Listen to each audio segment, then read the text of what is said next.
"Stop! You're under arrest!" Officer Bradley's voice cut through the quiet morning air like a knife. Master Sergeant James MacDonald, a 68-year-old retired Army Ranger with a prosthetic leg, froze in shock on his own front lawn. Garden. Hose still in hand. "Sir, place your hands where I can see them immediately," the officer demanded, weapon already drawn. Mac slowly raised his weathered hands, water still trickling from the forgotten hose. "Officer, there must be some mistake," he began calmly. "This is my home." The officer's radio crackled as he called for backup, his eyes cold with unwarranted suspicion. 15 minutes later, as Mac sat handcuffed and humiliated in his own driveway, a convoy of unmarked black SUVs screeched to a halt. Special Agent Katherine Rivera emerged, flanked by armed FBI agents. "Officer Bradley," she announced, her voice razor-sharp with authority, "release that man immediately. You've just detained a key federal witness under our protection, and you're about to learn exactly how serious a mistake that is. Before we jump back in, tell us where you're tuning in from, and if this story touches you, make sure you're subscribed, because tomorrow I've saved something extra special for you." Master Sergeant James MacDonald had known battlefields across 3 continents during his distinguished 30-year military career. He'd led special operations missions that would never appear in history books, faced enemy fire without flinching, and had ultimately sacrificed part of his left leg to an IED in Afghanistan during his final deployment. He'd survived worse than most could imagine, but nothing had prepared him for the indignity of being treated like a criminal on the lawn of the modest home he'd worked so hard to own. Mac lived alone in the small but well-maintained ranch house on Cypress Lane in the quiet suburb of Riverview. His neighbors knew him as the friendly veteran who never missed a chance to help, fixing bicycles for neighborhood kids, organizing the annual block party, or coaching the local high school's JROTC program. His prosthetic leg, visible when he wore shorts in the summer heat, was a source of quiet respect among those who knew his story, but Mac never sought recognition for his service. He simply wanted to live in peace in the community he'd chosen for his retirement. That tranquil retirement was shattered on a bright Tuesday morning in late spring. Mac had risen with the sun, as decades of military discipline had ingrained in him. After his morning coffee and a light breakfast, he'd stepped outside to water the row of newly planted rose bushes along his front walk. A project he'd started in memory of his late wife, Sarah, who had loved roses but hadn't lived long. Enough to see him return from his final tour. The garden hose was in his hand, water cascading over the thirsty plants, when the police cruiser screeched to a halt at the curb. Officer Derek Bradley emerged, immediately aggressive, hand already resting on his service weapon. "Sir! Police!" "Don't move!" Bradley shouted, approaching with unwarranted caution, as if confronting a dangerous suspect rather than an elderly man watering flowers. Mac straightened slowly, confused but calm. "Good morning, officer. Is there a problem?" Bradley's hand moved from his holster to draw his weapon, pointing it at Mac. "Put down whatever's in your hand and step away from the house." Mac carefully set down the garden hose, his movements deliberate to avoid any misinterpretation. "Officer, this is my home. I live here. My name is James MacDonald. We've received a report of a suspicious individual trespassing at this address," Bradley responded, his voice tight with unnecessary tension. "I need to see some identification." Mac gestured slowly toward his back pocket. "My wallet is in my back pocket. I'm going to reach for it very slowly." "Keep your hands where I can see them," Bradley barked, taking a threatening step forward. "Turn around, hands on your head." "Officer, there's clearly been a misunderstanding," Mac tried again, his voice steady despite the absurdity of the situation. "I've lived here for 8 years. My neighbors can confirm." "I said turn around. Hands on your head. Now!" Bradley's voice had risen to a shout, drawing curious looks from a few neighbors who had begun to emerge from their homes, attracted by the commotion. Mac, recognizing the dangerous escalation and drawing on decades of experience in volatile situations, complied with the officer's demands. He turned slowly, placing his hands atop his silver-gray hair. "I'm cooperating, officer, but I need you to understand that this is my home." Officer Bradley approached roughly, kicking Mac's prosthetic leg as he moved to handcuff him. The veteran stumbled but managed to maintain his balance through years of practiced adaptation. "Hey, be careful," Mac couldn't help protesting. "That's my prosthetic leg." Bradley seemed unmoved by this revelation. "Sure it is. Keep your mouth shut and don't move." He roughly pulled Mac's arms behind his back and snapped handcuffs around his wrists, tightening them several notches beyond what was necessary. The metal bit painfully into Mac's skin. From her porch across the street, Eleanor Simmons, a retired schoolteacher who had known Mac since he moved into the neighborhood, called out in distress. "Officer, what are you doing? That's MacDonald. He lives there." Bradley ignored her completely, focused on searching Mac's pockets. He pulled out Mac's wallet, flipping through it with obvious skepticism, despite finding Mac's driver's license with the house's address clearly printed on it. "This could be fake," Bradley muttered, pocketing the wallet instead of returning it. "We've had reports of burglars using false identification."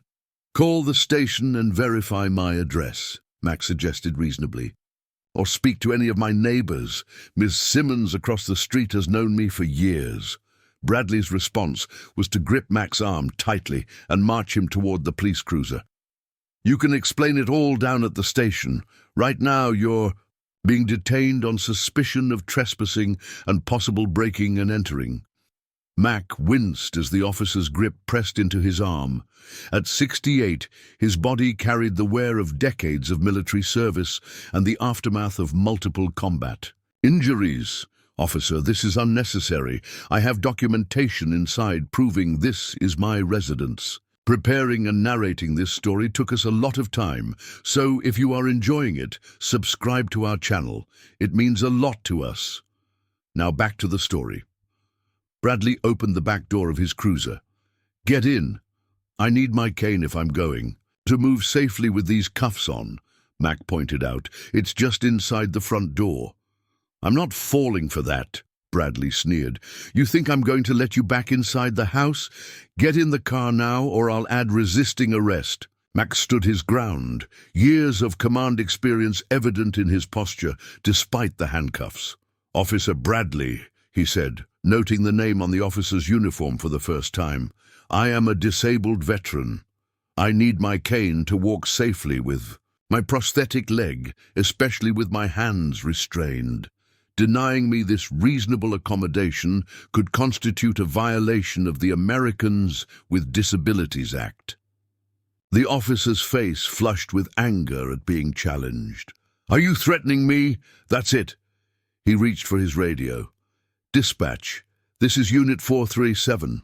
I'm placing the suspect under arrest for trespassing, resisting arrest, and threatening an officer. Requesting backup at 1847 Cypress Lane." By now, several neighbors had gathered at a distance, watching the scene unfold with expressions of concern and outrage. Tom Wilson, a UPS driver who lived 2 doors down, had his phone out, recording the interaction. Sarah Chen, another neighbor, was already on her phone, apparently making a call of her own. "Mac, do you need us to call someone?" she called out. Before Mac could answer, Bradley shouted at the gathering crowd, "Stay back! This is police business. Interfere and you'll be arrested too." Mac, seeing the situation deteriorating rapidly, made a crucial decision. With his hands cuffed behind him, he managed to press a small button on the watch he wore, a special emergency beacon provided to him as part of his witness protection status. The watch face briefly illuminated with a confirmation signal before returning to normal. "Officer," Mac said calmly, "I strongly advise you to contact your supervisor before taking any further action. There are aspects of this situation you're not aware of." Bradley laughed dismissively. Nice try. Save your stories for the station. He attempted again to force Mac toward the cruiser, handling him roughly enough that the veteran had to hop awkwardly on his one natural leg to avoid falling. Across the street, Eleanor Simmons had disappeared inside her house, returning moments later with a folder in her hand. She approached despite Bradley's warnings. "Officer, I have copies of Neighborhood Association documents with Mr. MacDonald's. Information. He served as our association president for 3 years. This is absolutely his home." Bradley turned toward her, his expression hardening. "Ma'am, step back now or you'll be arrested for interfering with police business." Mac saw an opportunity in the officer's distraction. "Eleanor, call the number in the emergency contact list. Ask for Agent Rivera." Bradley spun back to Mac, grabbing his arm painfully. "No more talking. You don't give orders here." A second police car pulled up, and a younger officer emerged, looking uncertain as he took in the scene. An elderly man with a prosthetic leg in handcuffs, surrounded by concerned neighbors. "Bradley, what's the situation?" the new officer, whose nameplate read Diaz, asked. "Trespasser claiming to live here, resisting arrest and making threats," Bradley responded tersely. "Help me get him in the car." Officer Diaz glanced at the gathered neighbors, noting their obvious distress and the phones recording the scene. "Have you confirmed his identity? The neighbors seem to know him." "Are you questioning my judgment, Diaz?" Bradley snapped.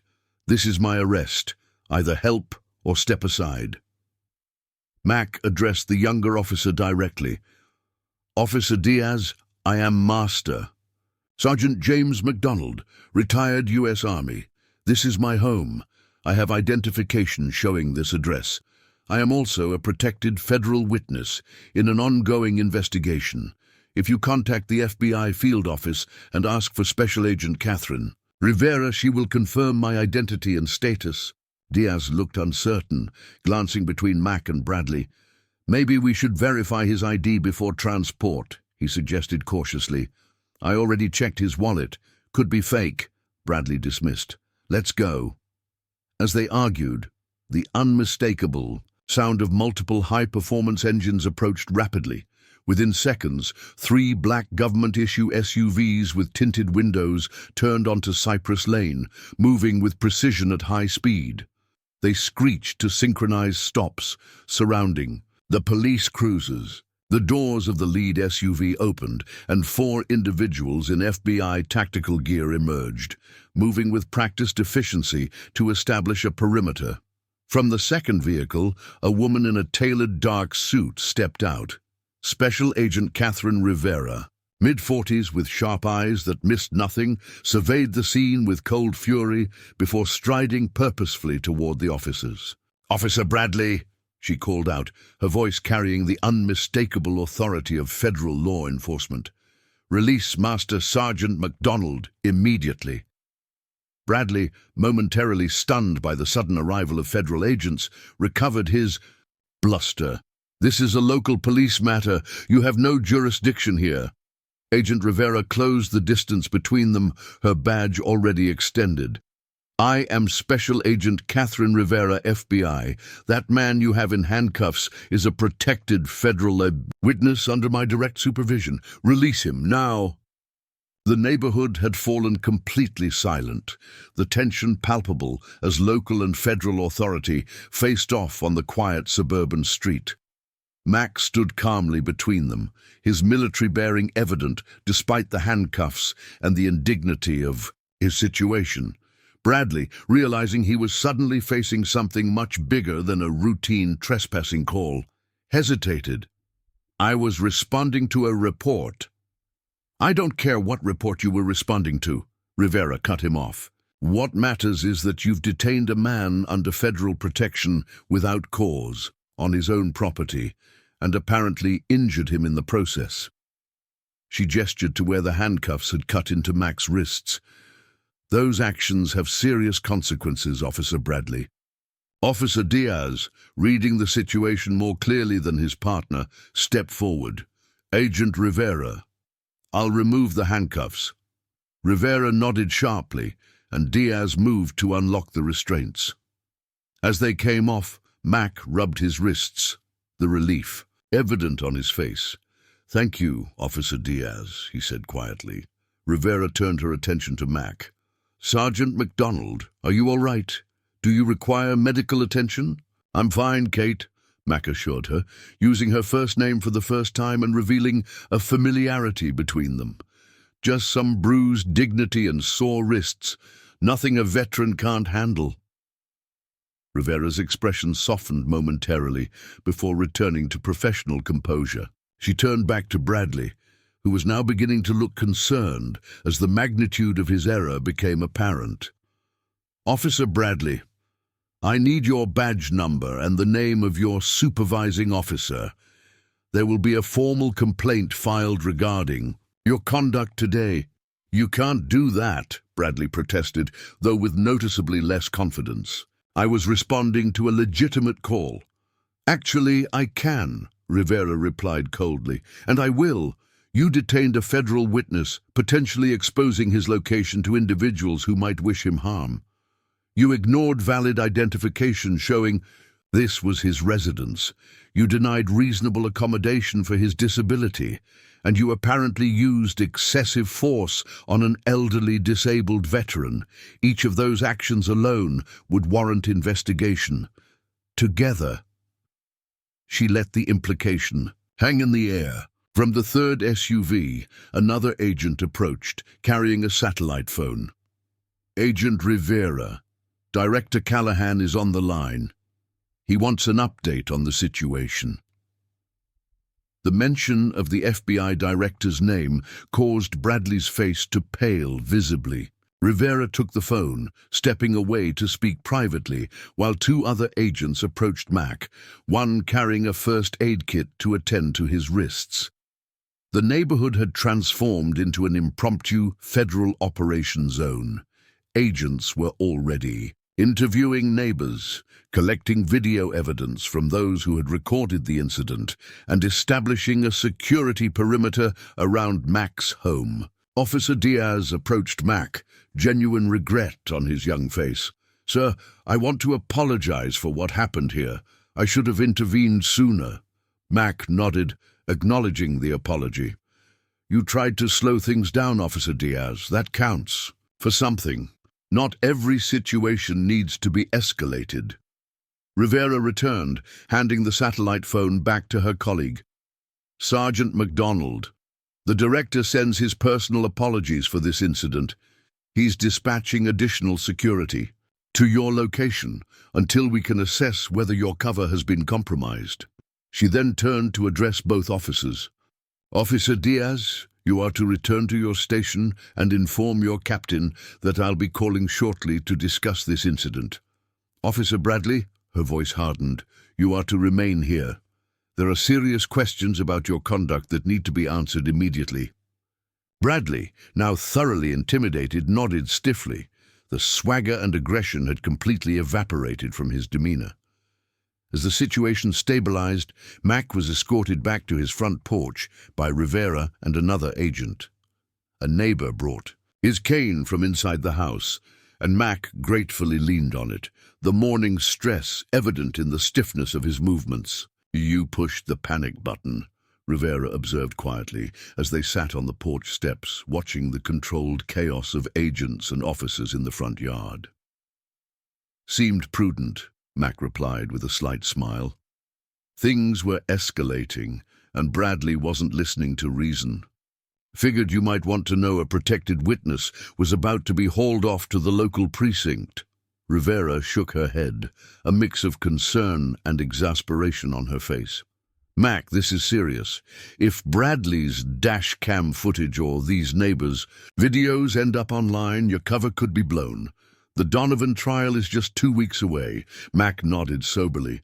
"I know, Kate. I know what's at stake." He paused, watching as federal agents continued to interview his neighbors. "What I don't understand is where that call came from. Who reported a suspicious person at my house? I've lived here for years. Everyone knows me." "We're looking into that already," Rivera assured him. It might have been a mistake, but given your status as our key witness against the Donovan organization, we have to consider the possibility it was deliberate, a probe to confirm your location. The implications hung heavily between them. James MacDonald wasn't just any retired veteran. He was the former head of security for Donovan Enterprises, a legitimate business that had served as cover for one of the largest money laundering operations on the East Coast. Mac had discovered the illegal activity during his tenure and had made the difficult decision to become a federal informant.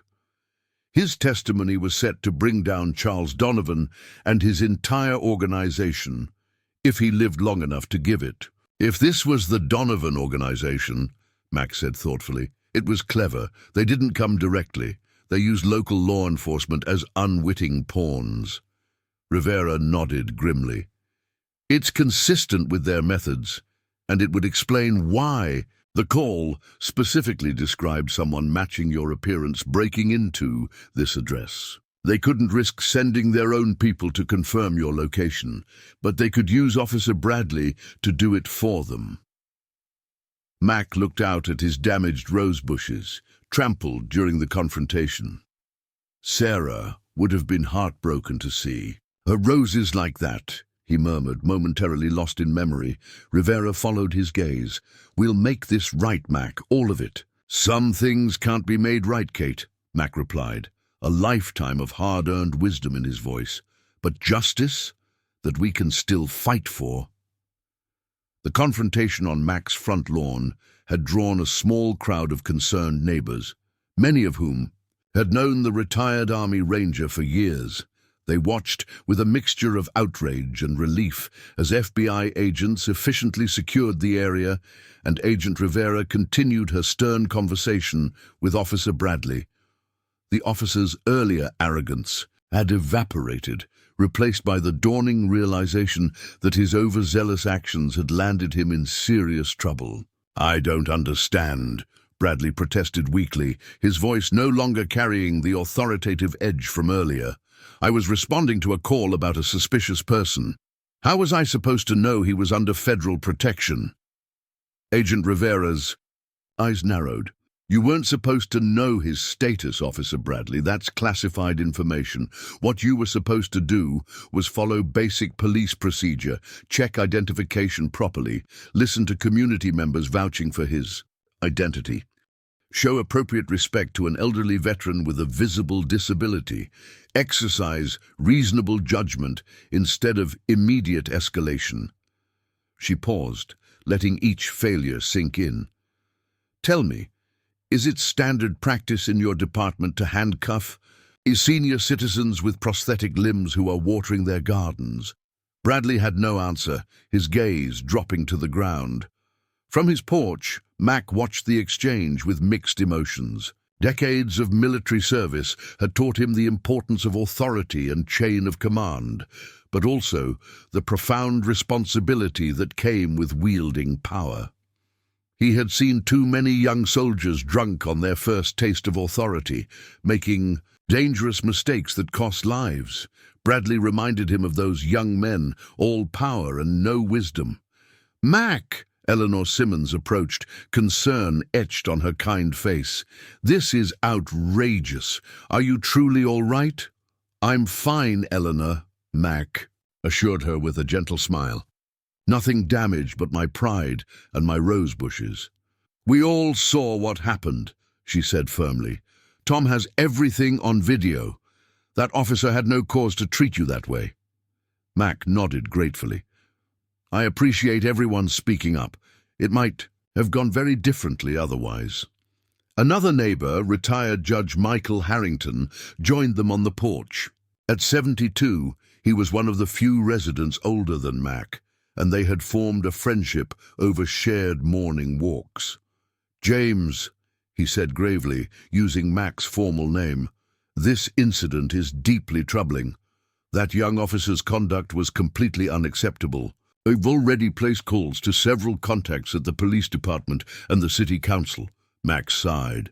I appreciate that, Michael, but I need to ask you, all of you, for discretion about what happened here today, especially about the FBI's involvement. He glanced meaningfully at the federal agents still working the scene. There are sensitive matters at stake. Judge Harrington's eyes sharpened with understanding. Witness protection, he murmured, too low for others to hear. Mac neither confirmed nor denied, but his expression was answer enough. The judge nodded slowly. I understand. Rest assured, I can be discreet while still ensuring accountability. On the lawn, Agent Rivera had completed her dressing down of Officer Bradley and was now speaking into her phone, her expression grim. She concluded the call and approached the porch. Sergeant MacDonald, she said formally, aware of the neighbors nearby, we need to speak privately about security arrangements. Mac nodded, turning to his neighbors. If you'll excuse us, and thank you all for your support. Inside Mac's modest home, the atmosphere shifted from the public confrontation to focused professionalism. Rivera's team had already swept the house for surveillance devices and confirmed it was secure. 2 agents remained outside, monitoring the scene as the local police departed. Bradley in a separate vehicle with a senior officer who had arrived to manage the situation. Mac eased himself into his favorite armchair, the events of the morning. Having taken a toll on his body, his prosthetic leg, though state-of-the-art, still caused discomfort after physical stress. You should let our medic examine you, Rivera suggested, noting his discomfort. I've had worse in basic training, Mac dismissed with a wave. Let's focus on the security breach. What do we know? Rivera sat across from him, all business now. The call that sent Officer Bradley here came through a spoofed number. Our tech team is tracing it, but it was sophisticated enough that I'm not optimistic. The caller specifically described someone matching your description breaking into this address. They knew exactly what they were doing. Probing, Mac concluded, testing my presence here without exposing themselves. Exactly, Rivera agreed. And it almost worked. If Bradley had managed to take you to the station, your cover would have been fully compromised. Mac's expression darkened. The Donovan organization. Most likely, Rivera confirmed. Charles Donovan has resources, connections, and a very strong motivation to prevent you from testifying. Mac absently rubbed his wrist where the handcuffs had cut into his skin. What's our next move? We're accelerating everything, Rivera said decisively. The trial date was set for 2 weeks from now, but after this morning's events, we're requesting an emergency hearing to take your deposition immediately, under seal. Once your testimony is recorded, Donovan loses his motivation to target you. He'd still want revenge, Mac pointed out pragmatically. True, but his organization is already unraveling. 3 of his lieutenants have flipped since your evidence came to light. Once your deposition is secure, we'll move you to a more protected location until the trial concludes. Mac's gaze drifted to the photographs on his mantelpiece. Memories of his late wife, his military service, the life he'd built here. I was hoping to avoid another move. Rivera's expression softened momentarily. I know, Mac. I'm sorry, but your safety has to come first. A knock at the door interrupted them. One of Rivera's agents entered after her acknowledgement. Ma'am, we've completed the neighborhood canvass. No suspicious vehicles or individuals reported in the past 48 hours, but we did find this. He handed her a small electronic device. It was attached to the underside of Sergeant MacDonald's mailbox. Rivera examined it carefully. GPS tracker, military grade, recent installation based on the lack of weathering. Mac leaned forward to look at the device. That confirms it. They found me. The question is how? We're reviewing all possible security breaches, Rivera assured him. In the meantime, we need to move quickly. The U.S. attorney has already been notified. She's arranging for a federal judge to take your deposition this afternoon. Mac nodded grimly. I'll be ready. While Rivera stepped outside to coordinate with her team, Mac took a moment alone in his living room. His eyes fell on a framed shadow box containing his military medals, including the Purple Heart and Silver Star he'd earned during his final deployment. Next to it sat a photograph of his late wife Sarah on their 30th anniversary, just months before cancer had taken her. "Quite a morning, love," he murmured to the photograph. "Not exactly the peaceful retirement we planned." His reflection was interrupted by another knock. This time, it was Special Agent Marcus Chen, Rivera's second-in-command. "Sergeant, we've identified the police dispatcher who took the fake call. She's being brought in for questioning, but preliminary assessment suggests she was an unwitting participant. However, we've uncovered something concerning about Officer Bradley." Mac raised an eyebrow. "I'm listening." "He has financial problems, significant ones, gambling debts mostly, and there's an unusual deposit to his account 3 days ago. We're still tracing the source, but it has Donovan's fingerprints all over it," Mac finished. "He was the perfect mark. Young, aggressive, something to prove, and financially compromised." Chen nodded. "We think Bradley was specifically selected to respond to the call. The dispatcher was told it was a priority for him specifically because he'd handled similar calls in the neighborhood." "That explains his excessive response," Mac reflected. "He was primed to escalate, to ensure I'd be taken to the station, where my identity would be fully exposed and recorded." "Exactly," Chen confirmed. "We believe he was paid to ensure you were arrested and processed, but not told why. Donovan's people are careful. They use cutouts and keep their pawns in the dark." Mac shook his head, a mixture of professional admiration and disgust. "It's what made his organization so effective. Compartmentalization. Nobody knows the full picture except Donovan himself." "And you," Chen added pointedly, "which is why your testimony is so crucial. You're the only one who saw the entire operation." Rivera returned, her expression tight with controlled urgency. "We need to move, now. Our analysts just flagged unusual communications between known Donovan associates. They're mobilizing something." Mac stood immediately, military readiness kicking in despite his years of retirement. "How long?"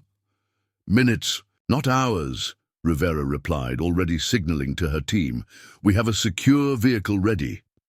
Mac moved with practiced efficiency, retrieving a pre-packed go-bag from his bedroom closet, a habit from his military days that had served him well. In witness protection, he added only 2 items: the photograph of Sarah and a small worn Bible that had accompanied him through 3 combat tours. As agents secured the perimeter for extraction, Mac took one last look around the home he'd likely never see again. The roses he'd planted for Sarah would wither without his care. The neighbors who had stood up for him would wonder where he'd gone. Another life abandoned in the pursuit of justice. Rivera appeared at his side, her expression softening momentarily. "I'm sorry, Mac. I know what this place means to you." "Places are just places, Kate," he replied, with the stoicism of a man who had lost homes before. "It's doing the right thing that matters in the end." The extraction proceeded with military precision. Mac was escorted to an armored SUV with tinted windows, agents forming a protective barrier around him. As they prepared to depart, a commotion erupted at the perimeter. Officer Diaz had returned, alone and agitated. "Agent Rivera!" he called out, being held back by FBI personnel. "You need to hear this!" Rivera hesitated, then signaled for the young officer to be allowed through. "Make it quick, Officer Diaz," she said tersely. "We're on a timetable." Diaz was breathing hard, clearly having rushed back. "It's Bradley. He's gone. He never reported to the captain as ordered, and I found this in his locker when I went to collect his badge." He handed Rivera a crumpled paper, a bank statement showing a $50,000 deposit from an offshore account. "He was on their payroll," Rivera concluded grimly, "and now he's warned them that we're onto the operation." "There's more," Diaz continued urgently. "I overheard him on the phone before I found the statement. He mentioned the old man and an address, 43 Harborview Road, said something about alternate extraction." Mack and Rivera exchanged alarmed glances. "That's Judge Franklin's home." "Address," Mack said quietly. "He's presiding over the Donovan case. Rivera's decision was immediate. Change of plans. Take Sergeant MacDonald to the secondary safe house with half the team. Officer Diaz, you're coming with us to Judge Franklin's residence." She turned to Mack. "We can't risk you being anywhere near this operation." Mack's expression hardened. The Ranger veteran replacing the elderly gardener in an instant. "With respect, Agent Rivera, I know Donovan's tactics better than anyone. If they're targeting Judge Franklin, they'll have a sophisticated operation in place. You need my insight." Rivera hesitated, weighing the risks. "Mack, your testimony is irreplaceable. We can't endanger you. And we can't let them assassinate a federal judge," Mack countered firmly. "Donovan doesn't send people to talk. If they're at Franklin's house, it's to silence him permanently and throw the case into chaos." The standoff was brief. Rivera knew he was right, however inconvenient the truth. "Fine.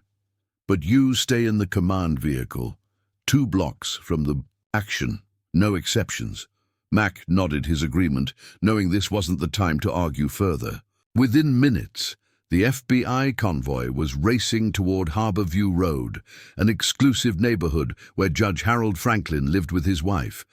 Rivera had already dispatched agents to secure the judge and was coordinating with local law enforcement for perimeter control.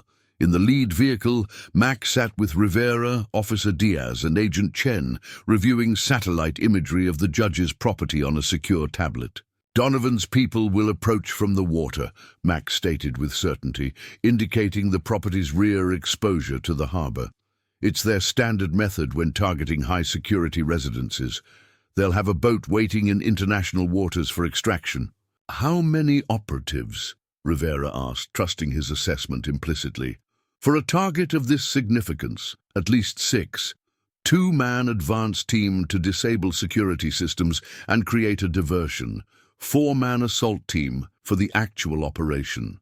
Mack studied the property layout with a tactician's eye. "They'll breach here," he indicated the rear patio door. "Secondary team will cover the front entrance to intercept any responders." Rivera relayed the information to her tactical team, redirecting resources to cover the identified vulnerabilities. "ETA 3 minutes, she informed Mack. "You'll remain in the command vehicle with Agent Perez." Mack nodded, though his expression betrayed his frustration at being sidelined. As they approached Harborview Road, Rivera's phone rang. The advance team had arrived at Judge Franklin's residence. "Report!" she demanded. The agent's voice came through clearly on the vehicle's speaker system. "No sign of forced entry, but the security system has been disabled. No response from inside the residence. Judge Franklin's vehicle is in the driveway, but we're getting no answer on any phones." "We're too late," Mack murmured, a cold certainty in his voice. "Move in now," Rivera ordered. "Full tactical response. Secure the judge and his wife." The convoy screeched to a halt 2 blocks from the judge's home as planned. Rivera's team deployed with practiced efficiency, tactical units converging on the property from multiple angles. Mack was escorted to the command vehicle, a converted RV with surveillance and communications equipment. "I need real-time updates," he insisted, as Agent Perez attempted to settle him in a chair away from the action. "Sir?" Agent Rivera was clear. "Agent Perez!" Mack cut him off with the quiet authority that had commanded elite soldiers. "I understand your orders, but lives depend on anticipating Donovan's next move. I need to see what's happening." Perez hesitated, then relented, allowing Mack access to the tactical feeds. On multiple screens, they watched as FBI agents secured the perimeter of Judge Franklin's elegant colonial home. "Team Alpha in position at rear entrance," came the first report. "Team Bravo covering front and east side," followed another. No movement visible through thermal imaging, reported a third. 2 heat signatures inside, stationary, first floor, rear of house. Rivera's voice cut through the chatter. Breach on my mark. 3, 2, 1, execute. Mac watched intently as the tactical teams breached both entrances simultaneously. The body cameras showed the swift, methodical clearing of rooms, weapons ready. Clear. Clear. Kitchen clear. Then, 2 subjects located in the study. Medical needed. Mac leaned forward, tension evident in every line of his body. On screen, they could see Judge Franklin and his wife bound to chairs, unconscious but alive. Medical personnel rushed in immediately. They're alive, Rivera reported moments later. Drugged, not injured. But there's a message, Mac. For you. The camera focused on a piece of paper pinned to Judge Franklin's jacket. Written in elegant. Script with the words, "A courtesy extension, Sergeant MacDonald. Testimony for lives. You have 24 hours. Mac's expression hardened. They knew we were coming. This was a message, not an assassination. How? Rivera demanded. How did they know? Mac's gaze shifted to another monitor, showing the tactical team still clearing the property. In the background, barely visible at the edge of the frame, was a familiar face, Officer Bradley in plain clothes, watching from beyond the police perimeter. There, Mac pointed. Bradley's still involved. He's their eyes. Rivera immediately radioed her team. Subject Bradley identified at the perimeter, west side. Detain immediately. They watched as agents converged on Bradley's position, but he had already spotted them and was running toward a waiting motorcycle. He's getting away, Perez muttered. No, Mac said with quiet certainty. He's leading us somewhere. Rivera's voice came through again. All units hold position at the Franklin residence. Team Delta, follow Bradley but maintain surveillance. A distance. Do not apprehend yet. Back in the command vehicle, Mac was already putting the pieces together. This isn't just about silencing me or the judge. Donovan's too smart for that. He knows killing either of us would only intensify the investigation. What then? Perez asked. Information, Mac replied grimly. He wants to know what evidence we have beyond my testimony, which of his associates have turned, the full extent of the government's case. And he's using the Franklins as leverage, Rivera added, having returned to the command vehicle. Classic Donovan, always several moves ahead. Mac's expression was resolute. Then we need to be one move ahead of him for once. Bradley's our key. He's new to their organization, nervous, making mistakes. He'll lead us to someone higher up the chain. Agreed, Rivera said, already formulating a plan. We'll track him, identify his contact, then move in.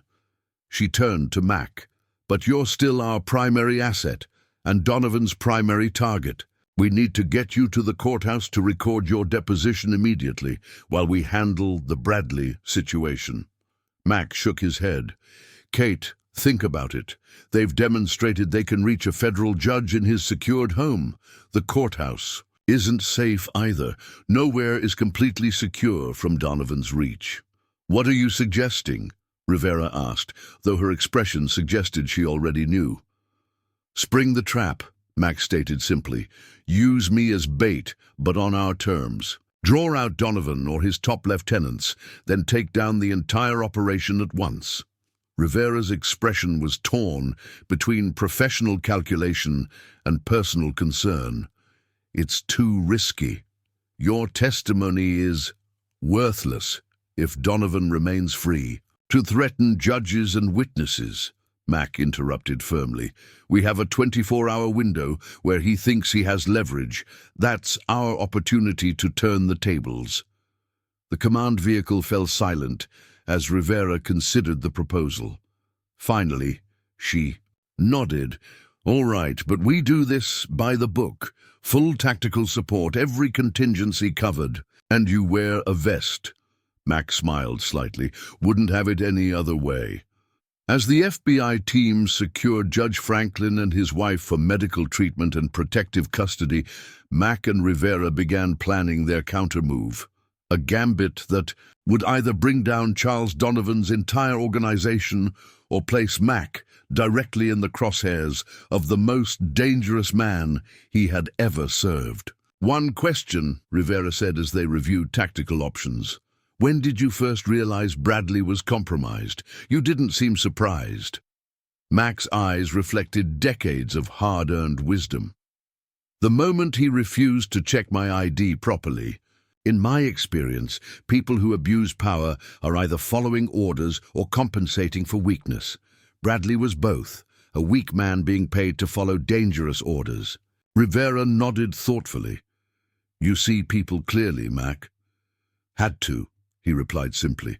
"In special operations, misjudging character gets people killed. I learned to read men's souls through their actions, not their words." As night fell over the city, the pieces were set. Bradley remained under surveillance. Judge Franklin and his wife were safe in protective custody, and MacDonald prepared once again to step into the line of fire. Not for country this time, but for justice. The next 24 hours would determine whether Charles Donovan's reign of corruption would finally end, or whether Mack would pay the ultimate price for his principles. The Tactical Operations Center, established in an unmarked warehouse near the harbor, buzzed with controlled urgency. Screens displayed surveillance feeds, building schematics, and personnel movements, while FBI agents and technical specialists worked with focused intensity. At the center of this organized chaos, Master Sergeant James MacDonald sat reviewing the operational plan with Agent Rivera and her team leaders. "Bradley's been on the move for 3 hours," Rivera noted, indicating a blinking dot on the digital map. "He's made 7 stops, all brief, likely checking for surveillance or setting up misdirection." "He's an amateur trying to follow professional protocols," Mack observed, studying the pattern. "Look at the redundancy in his route. He's remembering steps but doesn't understand their purpose." Agent Chen pointed to the map. "His current trajectory suggests he's heading toward the Marina District." "That tracks with Donovan's methods," Mack confirmed. "Water access for quick extraction if needed. Donovan owns several properties in that area through shell companies, including this one." He indicated a luxury condominium tower overlooking the harbor. "The penthouse has its own helipad and private elevator, perfect for a meeting that might need to end quickly." Rivera studied the building's schematics. "Security. State-of-the-art when I was heading Donovan's security team," Mack replied. "Likely upgraded since. Biometric access, surveillance countermeasures, signal jamming capabilities within the penthouse itself." The planning continued into the night, every detail meticulously analyzed. Mack's intimate knowledge of Donovan's security protocols proved invaluable, though he frequently reminded the team that Donovan would have altered certain systems after Mack's departure. "He's paranoid, but methodical," Mack explained. "He'll have changed access codes and added new verification layers, but the fundamental architecture of his security systems will remain. He trusts his own design too much to replace it entirely." As dawn approached, Officer Bradley's tracking signal finally stabilized at a waterfront cafe. "He's stopped moving," Agent Chen reported. 30 minutes at the same location." Rivera nodded. "Meeting his contact. Facial recognition on the cafe's security cameras." "Working on it," a technical specialist replied. "Systems flagged 2 known Donovan associates inside, Martin Reeves and Sofia Varga." Mack straightened in his chair. "Varga, are you certain?" The specialist confirmed, bringing up a grainy image on the main screen. "This changes everything," Mack said gravely. "Sofia Varga is Donovan's most trusted lieutenant. She doesn't handle street-level operations or meet with expendable assets like Bradley. Unless the stakes are high enough," Rivera concluded. "You." "Exactly," Mac agreed. If Varga's personally involved, Donovan is taking this very seriously. She's his troubleshooter for critical situations. How dangerous is she? Rivera asked. Former Israeli intelligence, Mac replied. Brilliant tactician, completely ruthless. She once eliminated an entire rival organization over a weekend. Made. It looked like internal conflict. If she's running the operation, we're dealing with their A-team. The revelation elevated the threat assessment. Rivera adjusted the operational plan, adding resources and contingencies. By mid-morning, they had a comprehensive strategy in place. One that balanced the need to capture Donovan's top lieutenants with the paramount importance of protecting Mac. The message gave us a 24-hour window, Rivera reminded the team. That deadline expires at 1600 hours today. We believe they expect some form of communication from Sergeant MacDonald before then, either agreeing to withhold testimony or attempting to negotiate. So we give them what they expect, Mac said. I'll make contact, express concern for the judge's safety, and request a meeting to discuss terms. Too dangerous, Rivera objected. We can't put you in the same room with them. Mac shook his head. It has to be me in person. Donovan knows my training. He knows I'd never trust a remote negotiation where I can't read the person I'm dealing with. A request for a face-to-face meeting will seem authentic. The debate continued, but ultimately Mac's argument prevailed. His years of experience with Donovan's organization made him uniquely qualified to judge what would appear credible to them. By noon, the plan was set. Mac would contact Varga through Bradley, requesting a meeting to discuss terms. The FBI would monitor the meeting location, secure all access points, and be prepared to move in at the first sign of trouble. As the team made final preparations, Mac stepped away for a moment of quiet reflection. He found a secluded corner of the warehouse and pulled out the worn photograph of Sarah that he'd brought from his home. Another mission, love, he murmured to the image of his late wife. Might be the last one. She'd be proud of you, Rivera said softly, approaching. From behind, Mac didn't turn. She always worried, said I had an overdeveloped sense of duty. She wasn't wrong, Rivera observed, leaning against the wall beside him. Most people in your position would have taken the protection offer and stayed hidden until the trial. Most people didn't serve with the men I did, Mac replied simply. I've seen too many good soldiers make the ultimate sacrifice for what's right. How could I do any less as a civilian? Rivera studied him thoughtfully. It's not just about duty for you, though, is it? This is personal with Donovan. Mac was silent for a long moment. When I discovered what was happening at Donovan Enterprises, the money laundering, the connections to arms dealers and terrorist financing, I brought my concerns to Charles directly. I trusted him, respected him. His expression hardened. He offered me a choice: join the operation with a substantial bonus or disappear permanently. When I refused both options, he sent a team to my home that night.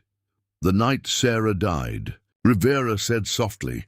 Mac nodded, pain etching deeper lines into his weathered face. The official report said natural causes. Her cancer had returned, but the stress of armed men breaking into our home, holding us at gunpoint, while Donovan explained in detail what would happen to her if I didn't cooperate. Her heart couldn't take it. I'm sorry, Mac, I didn't know. It wasn't in my official statement, Mac acknowledged. Couldn't prove it. But Donovan and I both know the truth. He took Sarah from me as surely as if he'd pulled the trigger himself. The revelation cast Mac's determination in a new light. This wasn't just about justice or duty. It was about honoring Sarah's memory by holding accountable the man who had contributed to her death. All the more reason to keep you out of direct contact, Rivera argued gently. Mac tucked the photograph away. his expression resolute. All the more reason to look him in the eye when his empire falls. The moment was interrupted by Agent Chen's approach. "We have movement. Bradley's on the phone, and Varga just left the cafe." They returned to the command center, watching as Bradley's nervous conversation was captured by long-range directional microphones. "Just telling you what they said." Bradley's voice came through, tense and defensive. "He wants to meet. Says he's worried about the judge and his wife." Varga's cool, accented voice replied with skepticism. "And why would a decorated soldier suddenly decide to abandon his principles?" "I don't know. Maybe because you threatened a federal judge. Look, he says he wants to discuss terms. That's all I know." There was a pause before Varga responded. "Where is he now?"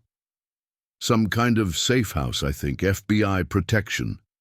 "Yet he contacted you," Varga observed suspiciously. "How?" Bradley hesitated. He called the precinct, asked for me specifically, said he wanted to resolve the situation before anyone else got hurt. The surveillance team exchanged glances. This was a fabrication, but it served their purposes. Bradley was improvising, trying to appear valuable to Varga. "Tell him this," Varga finally said. "Waterfront Park, the Eastern Observation Deck, 8 p.m. He comes alone, or the consequences for Judge Franklin will be permanent next time." "I'll tell him," Bradley agreed quickly. "But then we're square, right? I've done everything you asked." Varga's laugh was chilling. "We'll discuss your continued employment after tonight's meeting, Officer Bradley. For now, deliver the message and maintain your usefulness." As Bradley hurried away, Rivera turned to her team. "They've suggested the meeting location themselves. Saves us having to establish our own. Thoughts, Mac?" Mac considered the location. "The Eastern Observation Deck has 3 access points. The main walkway from the park, the stairs from the lower boardwalk, and the maintenance access behind the information kiosk. Limited cover, excellent sightlines for surveillance, but also for counter-surveillance. Seems too exposed for a high-risk meeting," Agent Chen observed. "That's because it's not the real meeting location," Mac explained. "Standard Donovan protocol. Establish a visible initial contact point, verify the target is alone, then move to the actual meeting site. Varga will have someone watching the deck to direct me elsewhere once they've confirmed I'm not being obviously followed." Rivera nodded. "So we need to cover not just the observation deck, but all potential secondary locations within a reasonable radius." "Focus on locations with water access," Mac advised. "Donovan always plans for rapid extraction. There's a private marina half a mile south and a commercial dock to the north. Either would serve their purposes." The operations center transformed into a hive of coordinated activity as the FBI prepared to secure the entire waterfront area without alerting Donovan's surveillance. Plainclothes agents would be positioned strategically, tactical teams hidden, but ready to deploy, and aerial surveillance established with unmarked drones. As evening approached, Mac prepared for the meeting. He reviewed the operational plan one final time, memorizing the positions of every FBI asset and their response protocols. Though Rivera had insisted on a concealed communication device, Mac knew Donovan's people would likely scan for such equipment. "If they detect anything electronic, they'll assume a trap and either abort or execute me immediately," he warned. "I need to appear genuinely isolated." "We'll maintain visual surveillance," Rivera assured him. "The moment we lose sight of you, or detect a threat, we move in." Mac nodded, understanding the risks but seeing no alternative. As he prepared to leave, Rivera approached with a small box. "Since we can't use standard communication devices, we've adapted this." She opened the box to reveal what appeared to be a normal prosthetic leg attachment.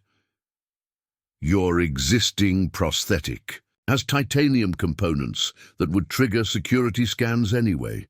This replacement has the same metal signature, but includes passive tracking. No power source, no transmissions they can detect, but it will allow us to follow your position on thermal and magnetic imaging. Mac examined the sophisticated equipment with appreciation. Impressive, but will it hold my weight? I can't be, limping more than usual during this meeting.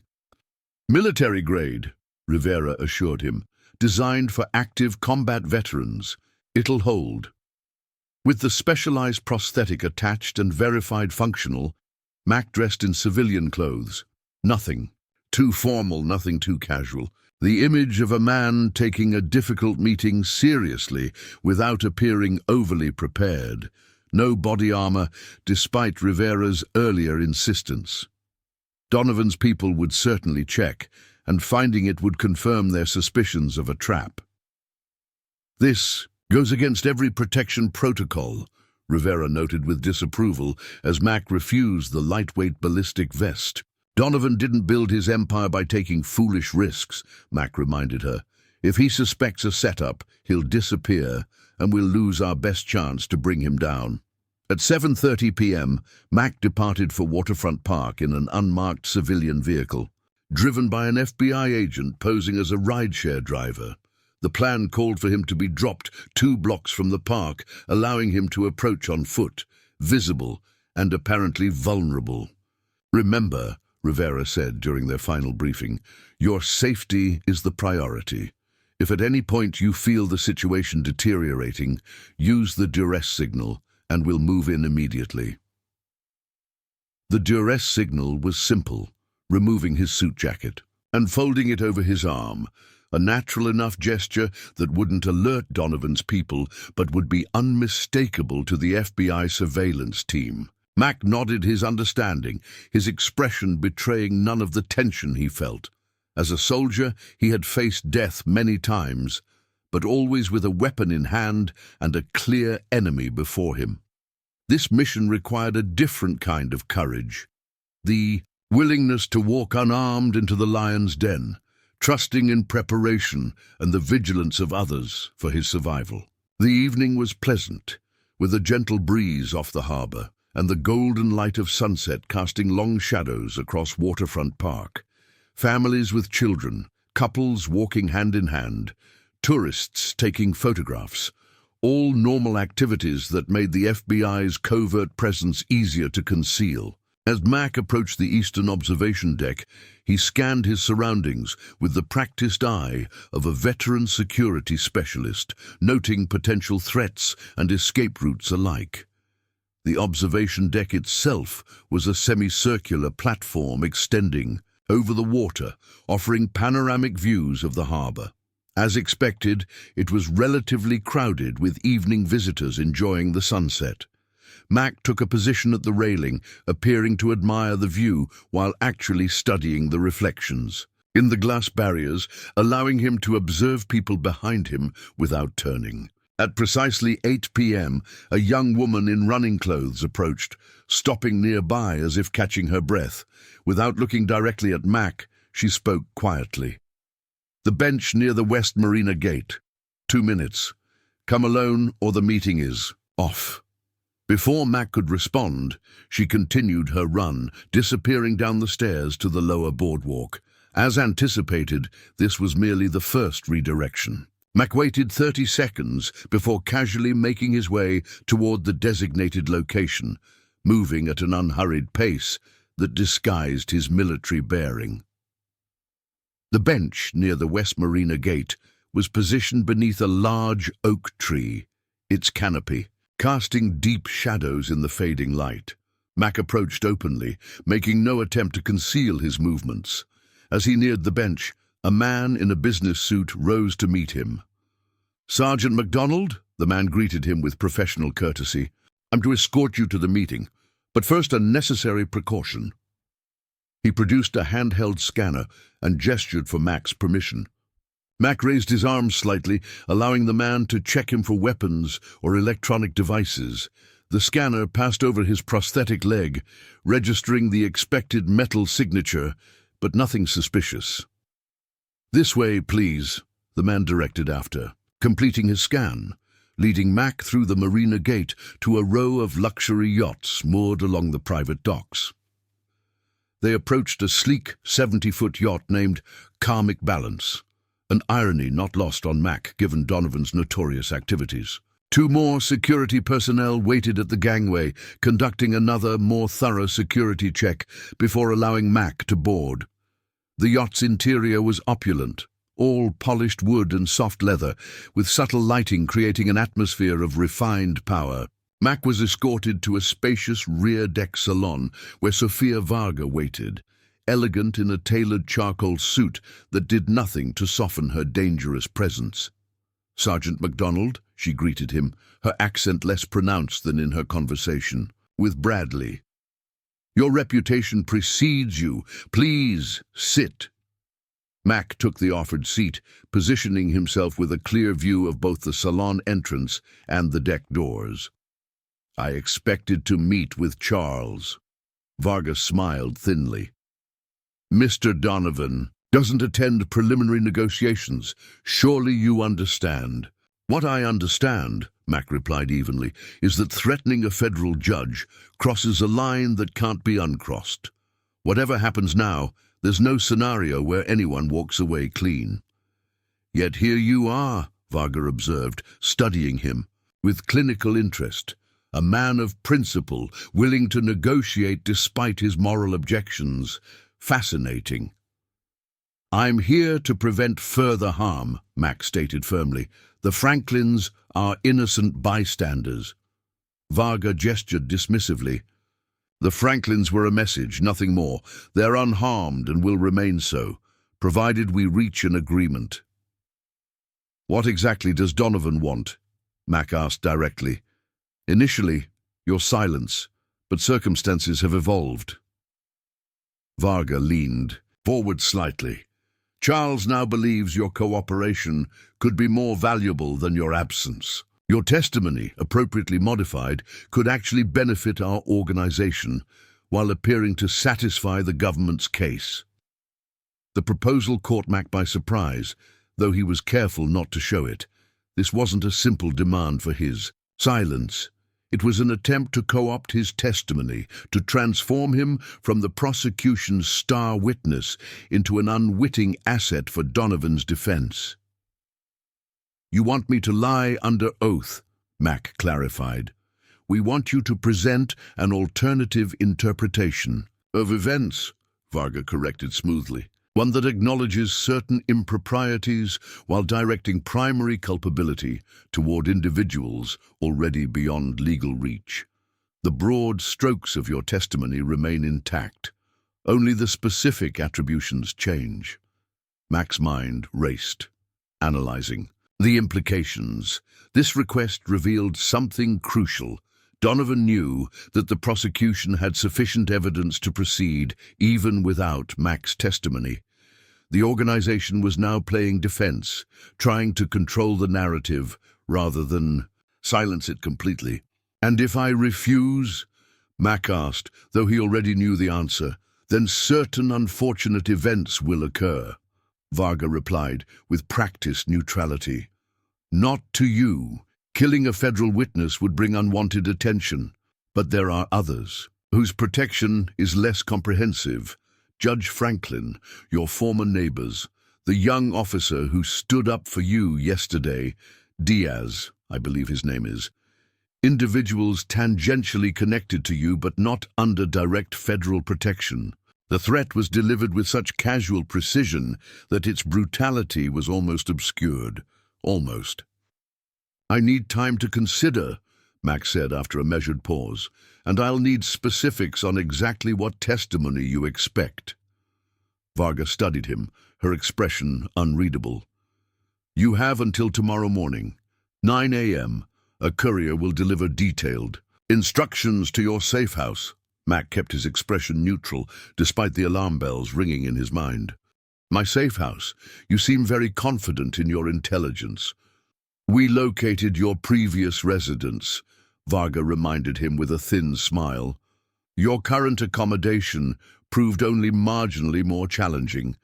The FBI's safe house protocols are predictable. This was a bluff. It had to be. The FBI had taken extraordinary measures to secure Mac's temporary quarters, but the confidence in Varga's statement was unsettling.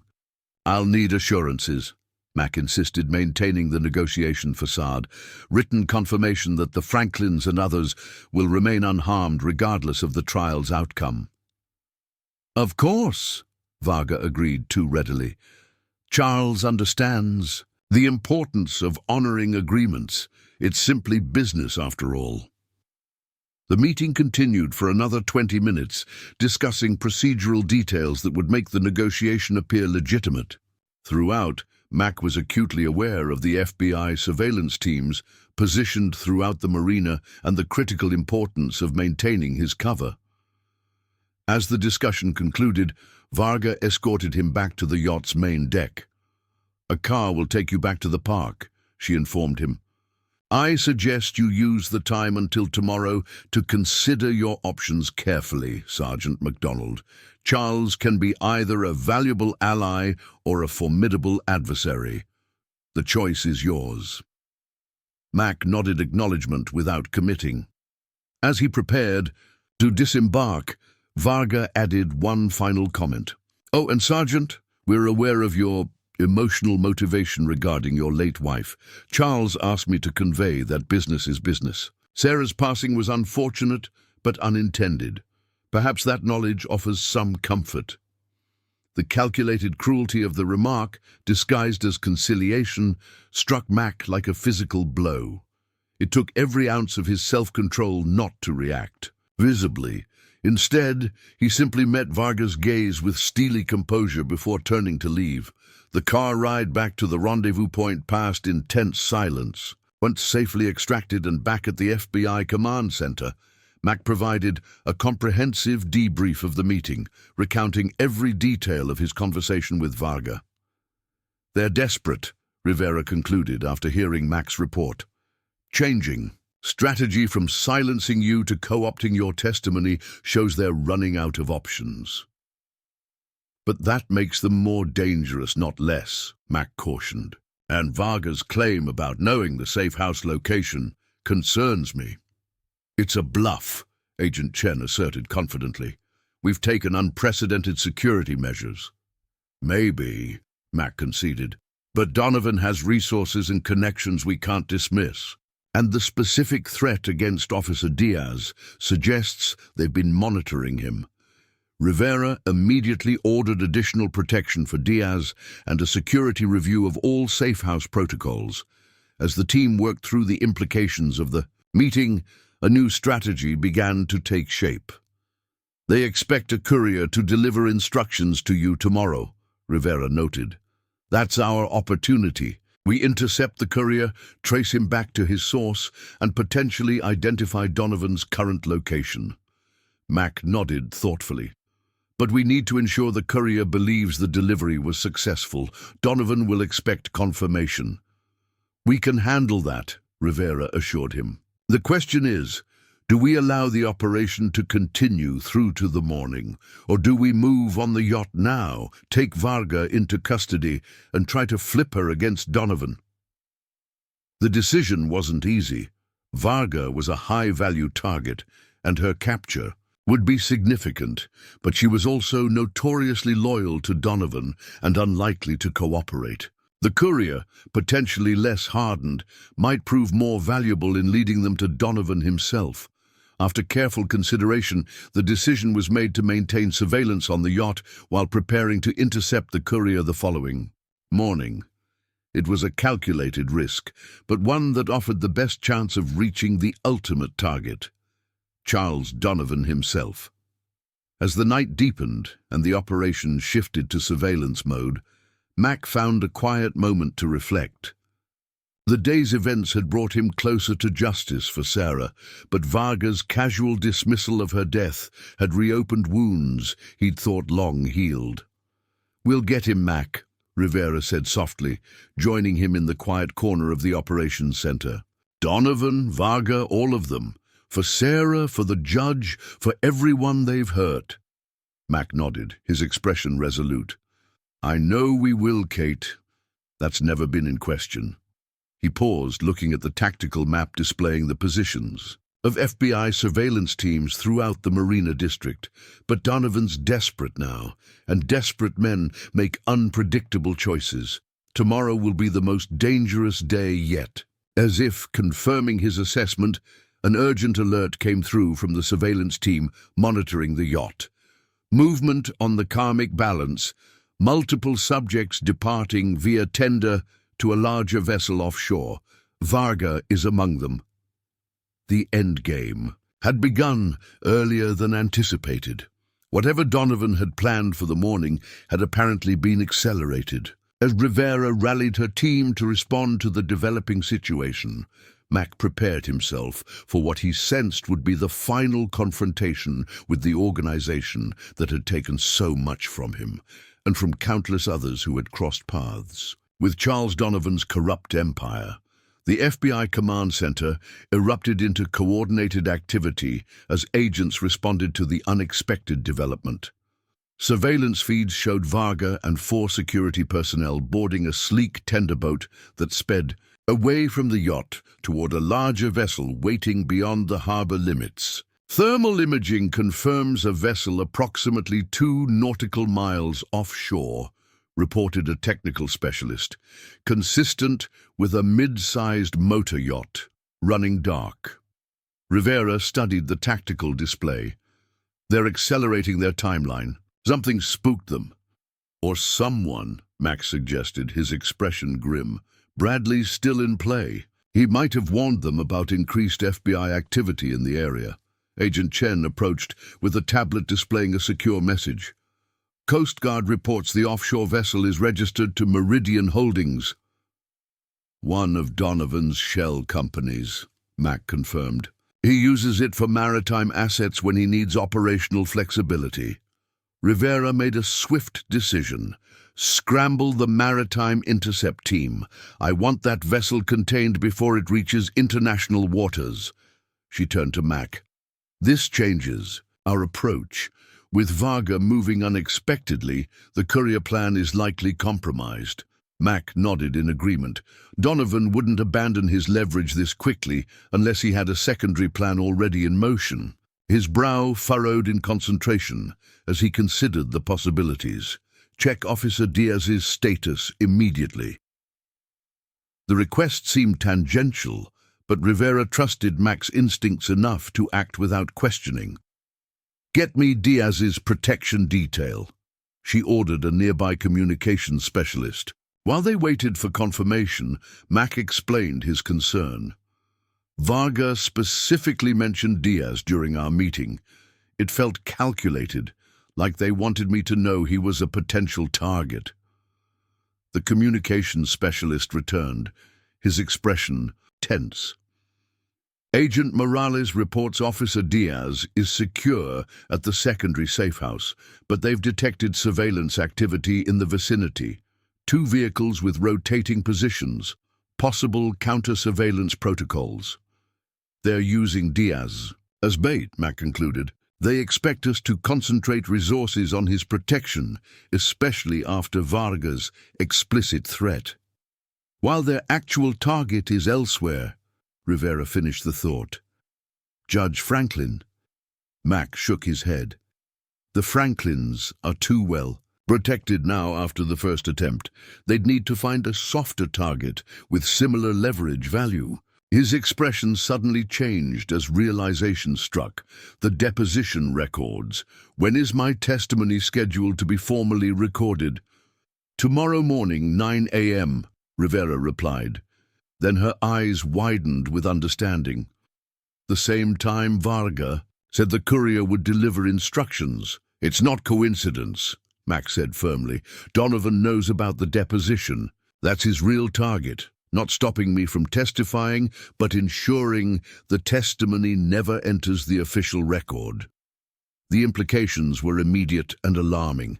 If Donovan's organization could prevent Mac's deposition from being officially recorded, they would buy critical time time in which witnesses could be threatened, evidence compromised, and the entire case potentially undermined. "The federal courthouse," Rivera said, already moving toward the main tactical display.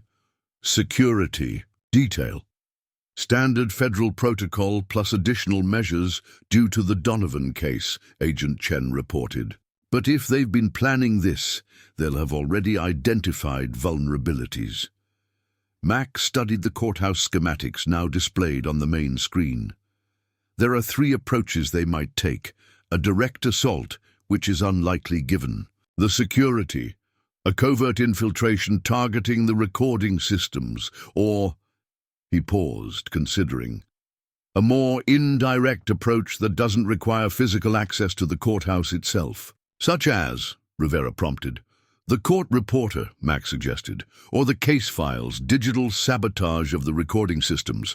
There are multiple vectors that would achieve their objective without requiring a frontal assault on a federal building. Rivera immediately dispatched teams to secure all personnel involved in the deposition process, from the judge and court reporter to the technical staff responsible for the recording systems. Additional cybersecurity experts were called in to harden the courthouse networks against potential intrusion. "What about the offshore vessel?" Mac asked, returning to their immediate tactical situation.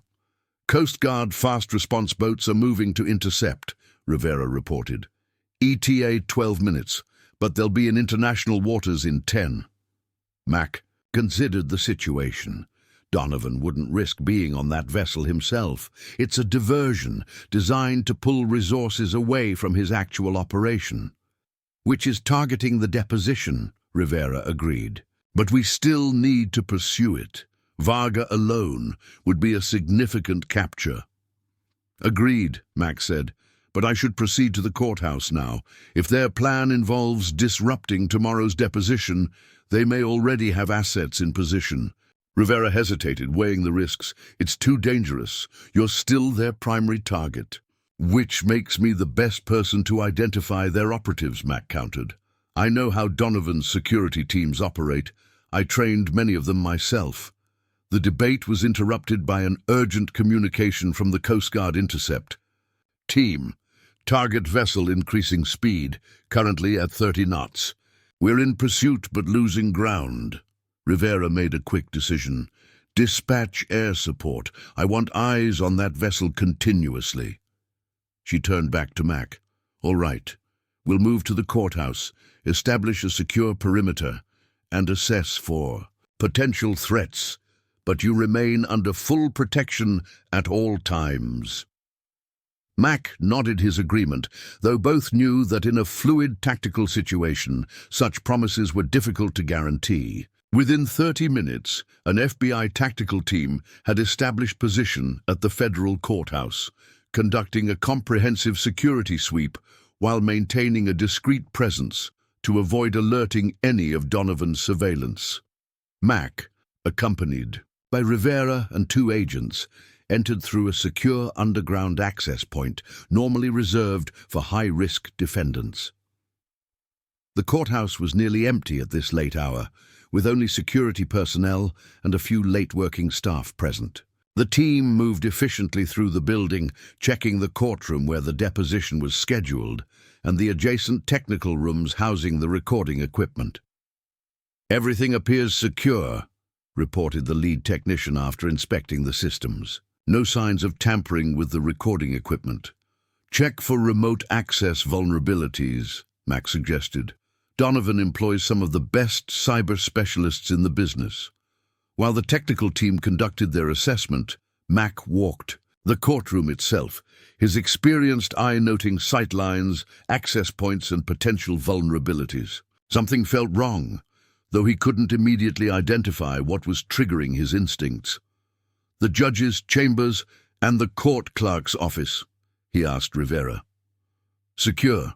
We have agents posted at both locations." Mac nodded, still troubled by the nagging sense that they were missing something. He moved to the witness stand, the place where he would sit tomorrow to deliver his testimony.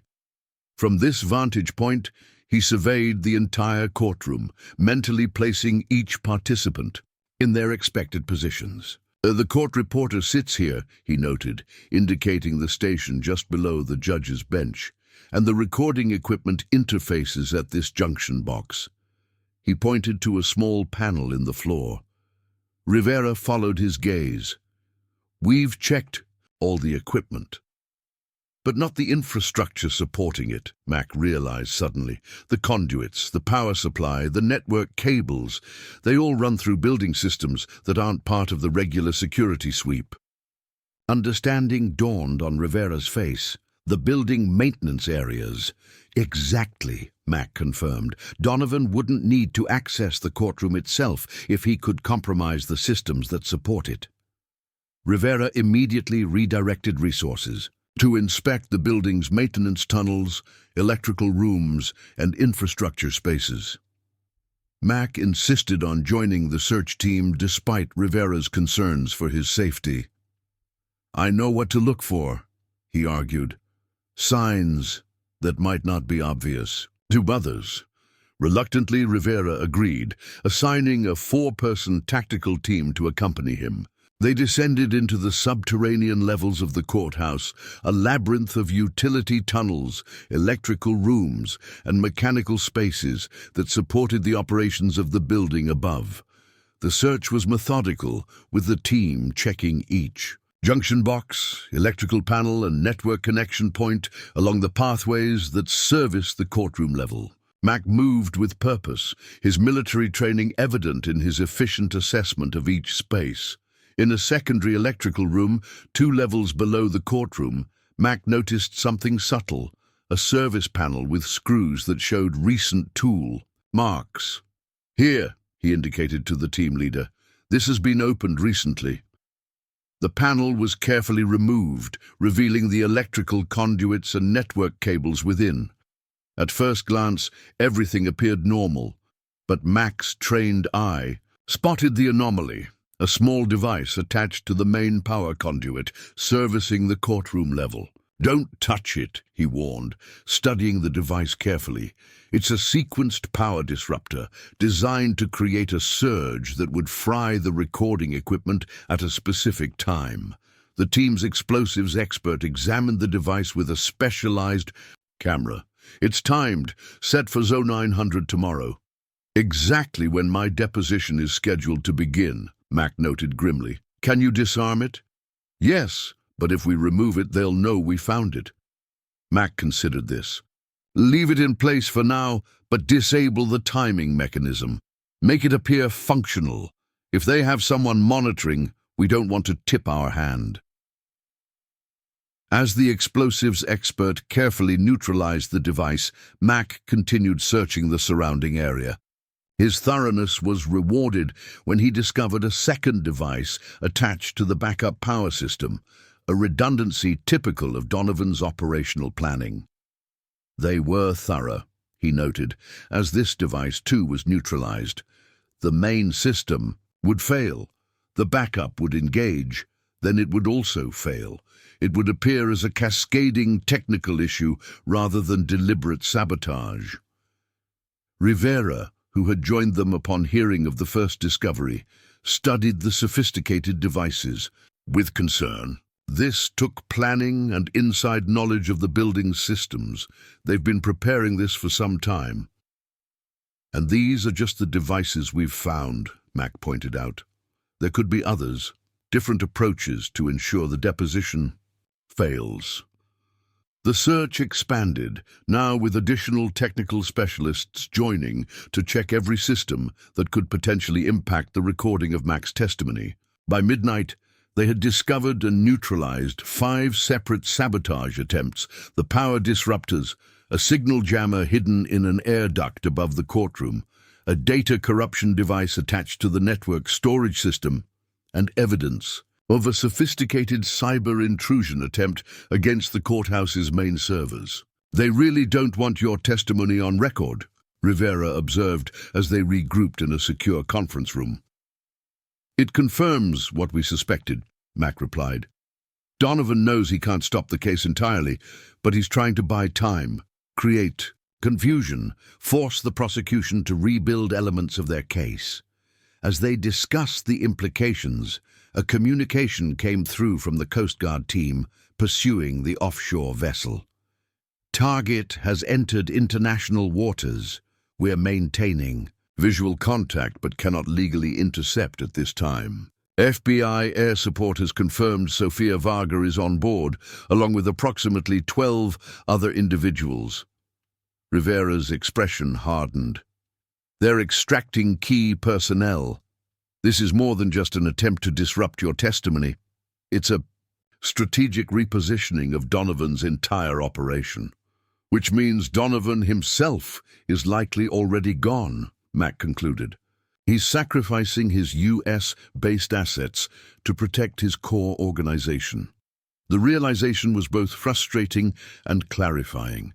If Donovan was already beyond their immediate reach, the priority shifted to securing the prosecution case against his organization and the associates who remained.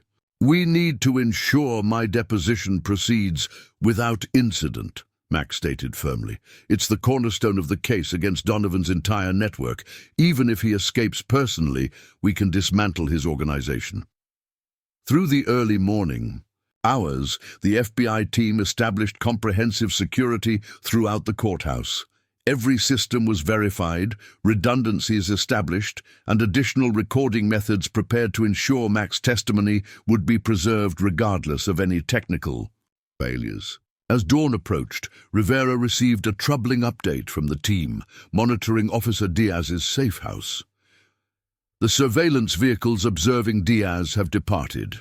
All signs of hostile observation have ceased." "They're repositioning," Mac interpreted, "immediately, concentrating their resources for a final attempt at the courthouse." Rivera nodded in agreement. "We'll be ready." By 7 a.m., the courthouse security was at unprecedented levels, though much of it was deliberately concealed. To avoid alerting Donovan's operatives, FBI agents positioned as court staff, additional security checkpoints established under the guise of routine measures, and a complete communications blackout to prevent any electronic interference. Mac prepared for his deposition with the focus and discipline that had characterized his military career.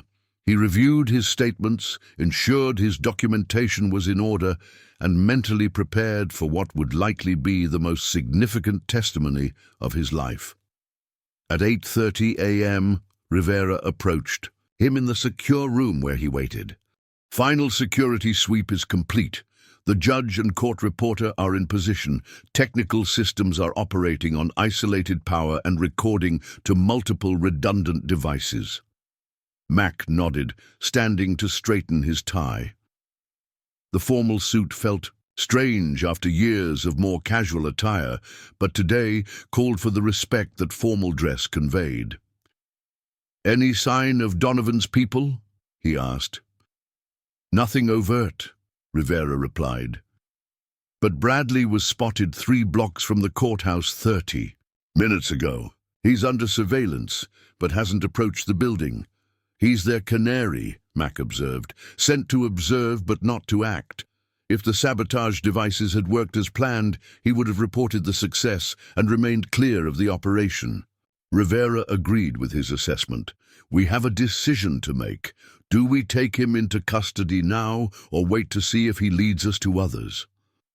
Mac considered the options. "If we move on Bradley, we alert any remaining operatives that we're on to them. But if we wait, we risk a last-minute attempt to disrupt the deposition." After a moment's reflection, he continued, "Take him. Better to secure the testimony than risk it for the chance of capturing a few more foot soldiers." Rivera nodded and relayed the order. Within minutes, confirmation came that Bradley had been detained without incident, found carrying 3 phones and a significant amount of cash. "It's time," Rivera said, checking her watch. "Are you ready?" Max stood, his bearing straight despite his prosthetic leg, his expression resolute. "I've been ready since the day I discovered what Donovan was doing. Let's finish this." They proceeded to the courtroom, moving through the carefully secured corridors with an escort of plainclothes agents. As they approached the courtroom doors, Mac paused, a strange expression crossing his face. "What is it?" Rivera asked, instantly alert. "Just remembering something Sarah used to say," Mac replied, his voice softening momentarily. "She told me once that courage isn't about being fearless, it's about doing what's right, even when you're afraid." Rivera nodded, understanding. "Wise. Woman?" "The wisest," Mac agreed, then straightened his shoulders and pushed open the courtroom doors. The scene inside was one of formal judicial procedure. The judge already seated, court reporter in position, attorneys for the prosecution.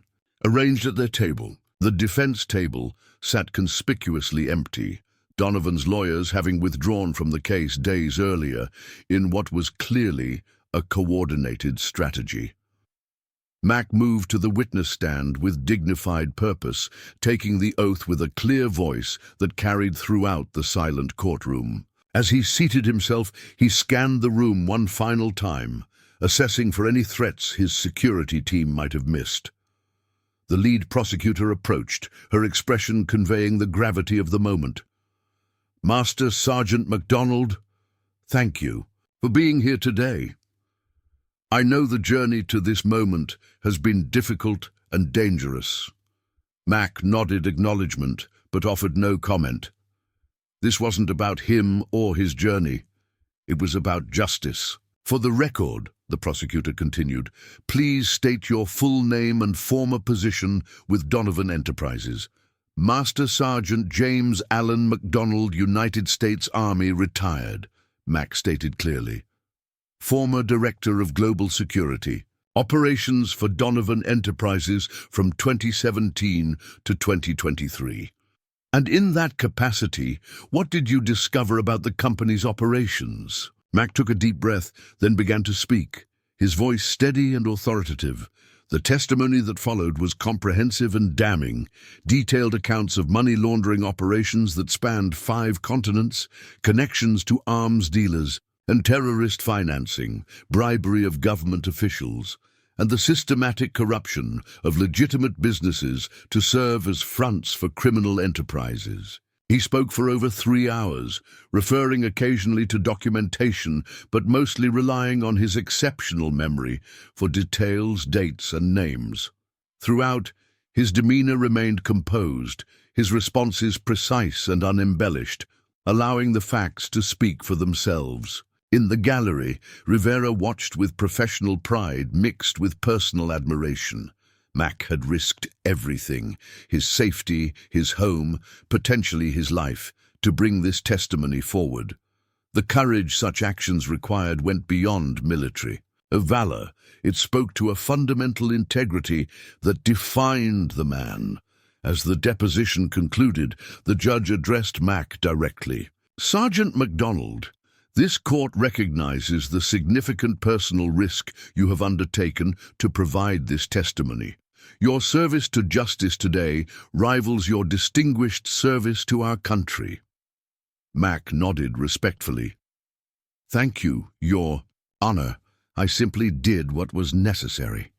Outside the courtroom, Rivera waited as Mac completed the final formalities. The courthouse remained under heavy security, but the tension had eased somewhat now that the critical testimony was secured. "It's done," Mac said simply as he joined her. "It is," Rivera confirmed. "The testimony has been recorded and secured through multiple redundant systems.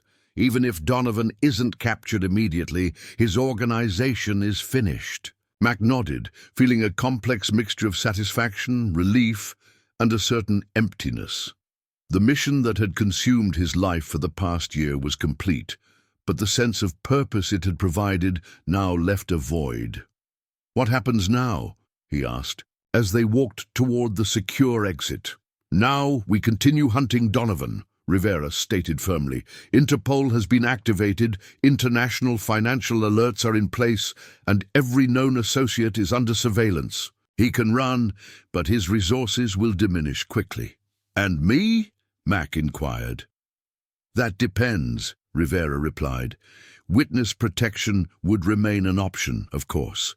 A new identity, a new location, ongoing security.